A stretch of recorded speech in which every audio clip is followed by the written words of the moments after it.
pastor at former President Jimmy Carter's Maranatha Baptist Church in Plains gave part sermon, part eulogy during today's Sunday service. Atlanta News First Don Shipman talked with parishioners as they reflected on Mr. Carter's long and exceptional life.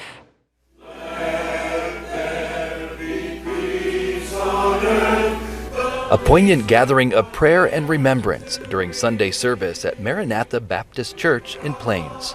Do the best we can every week, to help people and to carry on his legacy now.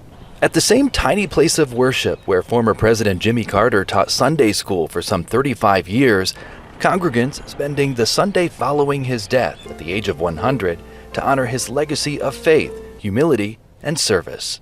My friend asked me last night, and he said, does it feel strange being back here without the Carters being here? And it really does. The pastor delivering a Sunday sermon that also eulogized Mr. Carter, acknowledging a community's loss as well as a nation's. While I never had the honor of meeting President Carter, the more that I learn about him through the books that I've read or the letters that he wrote and your own personal stories, I believe this man to be someone who accepted this spiritual, cyclic invitation over and over and over again.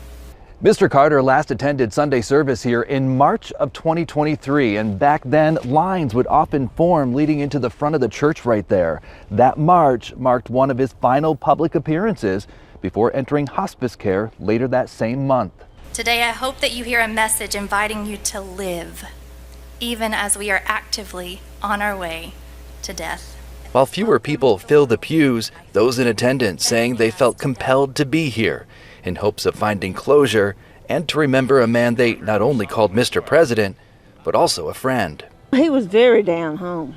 It wasn't unusual for him to come up and give you a hug. I stand amazed In Plains, Don Shipman, Atlanta News First.